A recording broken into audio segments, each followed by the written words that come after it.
दोस्तों, हर वो फिल्म जो हमें थोड़ा दिमाग लगाने में मजबूर कर देती है, हम उसे सस्पेंस फिल्म समझ लेते हैं, बिना ये जाने कि वो किस जॉनरा में आती है।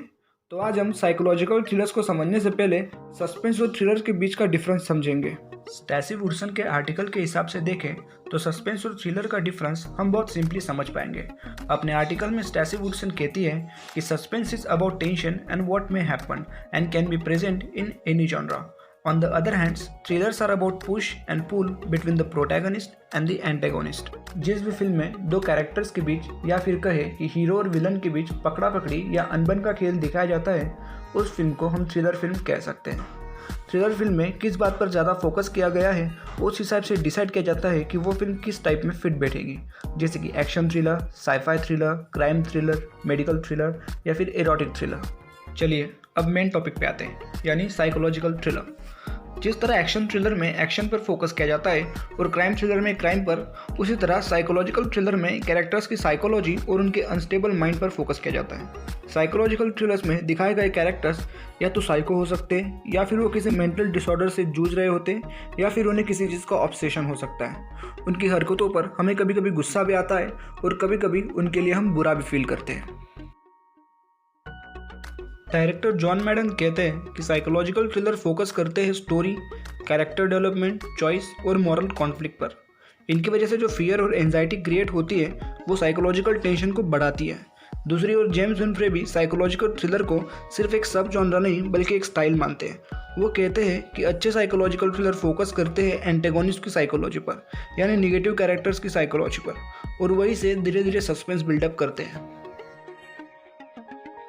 किसी भी फिल्म को बनाने की एक स्ट्रैटेजी होती है, कुछ कन्वेंशंस होते हैं। तो अब हम साइकोलॉजिकल थ्रिलर्स के कुछ कन्वेंशंस के बारे में जानेंगे।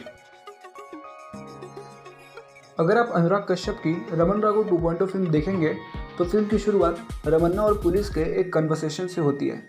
उस कन्वर्सेशन में रमन्ना पुलिस को बताता है कि उसने क्यों मर्डर्स किए और वो किस तरह भगवान से बात कर सकता है, और भगवान के कहने पर ही उसने सरेंडर किया है। अनुराग कश्यप ने इस कन्वर्सेशन सीन को फिल्म की शुरुआत में लिया क्योंकि वो चाहते थे कि रमन्ना के कैरेक्टर पर ऑडियंस का फोकस फिल्म की शुरुआत से ही बना रहे। वो मेरे को ऐसे देख रहे लगता है जैसे उसको पता ही नहीं कि अपन कौन। साइकोलॉजिकल थ्रिलर्स में दिखाए गए कैरेक्टर्स मेंटली बहुत स्ट्रांग दिखाए जाते हैं। उन्हें बहुत चालाक और फियरलेस दिखाया जाता है। कभी कभी निगेटिव कैरेक्टर्स को ज़्यादा स्ट्रांग दिखाया जाता है, तो कभी कभी पॉजिटिव और निगेटिव दोनों कैरेक्टर्स बराबरी वाले दिखाए जाते हैं। अगर आप राजशासन में क्रिस्टोफर के कैरेक्टर पर गौर करेंगे तो क्रिस्टोफर फिजिकली बहुत स्ट्रांग नहीं था, बट मेंटली वो बहुत स्ट्रांग था। जैसे कि वो खुद बहुत इंटेलिजेंट था, एक पियानिस्ट था और एक ग्रेट मैजिशियन भी था, और उसकी इन्हीं सब स्किल्स की वजह से उसे पकड़ना और हराना बहुत मुश्किल था। कुछ साइकोलॉजिकल थ्रिलर्स में कैरेक्टर को किसी मेंटल डिसऑर्डर से जूझता हुआ दिखाया जाता है। कैरेक्टर को या तो किसी चीज़ का एडिक्शन दिखाया जाता है या फिर किसी चीज़ का डर जिससे वो बाहर निकलने की कोशिश कर रहा है। अगर गेम और फिल्म का एग्जाम्पल लें तो तापसी पन्नू ने उसमें एक सपना का कैरेक्टर निभाया है जिसे पोस्ट ट्रॉमेटिक स्ट्रेस डिसऑर्डर है। ऐसी फिल्मों में एक्टर्स के एक्टिंग परफॉर्मेंस पर निर्भर करता है कि वो कितना ऑडियंस को इंगेज कर पाते हैं।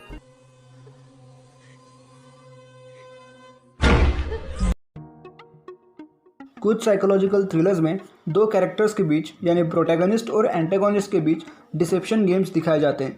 सस्पेंस और थ्रिल क्रिएट करने के लिए डिसेप्शन का यूज़ किया जाता है। डिसेप्शन गेम एक जरिया है फिल्म के एंड तक सस्पेंस बनाए रखने का।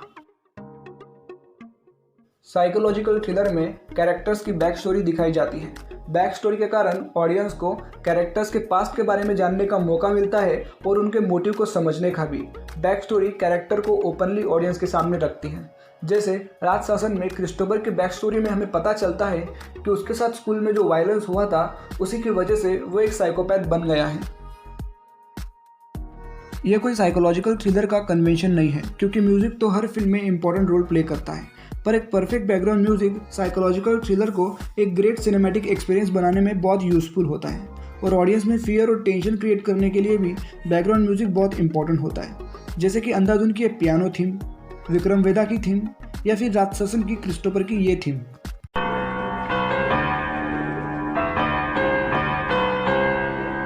दोस्तों, अगर आपको ये वीडियो पसंद आया है तो वीडियो को लाइक करिए, शेयर करिए, चैनल को सब्सक्राइब करिए और बेल आइकन प्रेस करिए ताकि आपको आने वाली हर वीडियो की अपडेट मिलती रहे।